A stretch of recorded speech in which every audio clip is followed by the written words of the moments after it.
আমাদের জীবনে এমন অনেক কিছু ঘটে যায় যেটার উপর আমাদের কোনো হাত থাকে না, তো যেটার উপর আমার নিয়ন্ত্রণ নাই সেটা নিয়ে আমি উদ্বিগ্ন হয়ে লাভ আছে?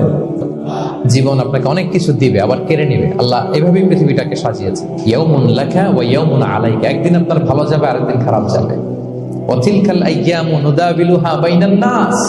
আল্লাহ বলেন, যুগটাকে আমি ঘুরিয়ে ফিরিয়ে মানুষের সামনে এভাবেই আনি। This is the routine work of this দুনিয়া। দুনিয়ার রুটিন ওয়ার্ক এইটা। আজকে ভালো, কালকেও যে ভালো যাবে এমনটা নয়, কালকে খারাপ যাবে। আজকে তার খারাপ যাচ্ছে, পরশুদিন আবার তার ভালো দিন যাবে, ঠিক কিনা বলেন? অনেক সূরা আল্লাহ তাআলা বলেছেন, ফাইন্না মাআল উসরি ইউসরা। নিশ্চয়ই কষ্টের সাথে আছে স্বস্তি। আজীবন মানুষ কষ্টে থাকে না, দুঃখের পরে থাকে সুখ। দুঃখের পরে কি থাকে? সুখ থাকে।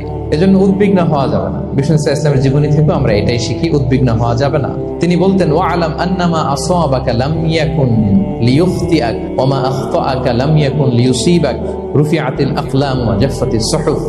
ওনার কাজিন আব্দুল্লাহকে ডেকে বললেন, আব্দুল্লাহ, যেটা তুমি পাওয়ার সেটা তুমিই পাবা, কোনোদিন মিস হবে না। এটা তোমার, যেটা তোমার হওয়ার কথা ছিল এটা তুমি পাবাই, এটা মিস হবে না।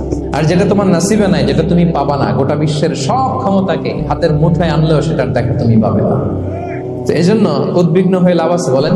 না। আমরা আমাদের সর্বোচ্চ চেষ্টাটুকুন করব, তারপর ফলাফলের জন্য আমরা ভরসা রাখবো, নির্ভর করবো একজন সত্তার উপর। আওয়াজ করে বলেন তো, তিনি কে? আপনি যদি কোরআনকে জিজ্ঞেস করেন যে what is the Quranic formula of happy life, সুখে শান্তিতে থাকার জন্য কোরআনিক ফর্মুলাটা কি, কিভাবে আমরা সুখী সমৃদ্ধ জীবন পেতে পারি, কোরআন আপনাকে দুইটা জিনিসের কথা বলে। নাম্বার 1, ফেইথ, বিশ্বাস, আল্লাহর উপর অগাধ বিশ্বাস এবং আস্থা। 2 নম্বর হচ্ছে গুড ডিড, মানে সৎকর্ম, নেক আমল। যার মধ্যে দুইটা থাকবে তাকে সুখী সমৃদ্ধ জীবন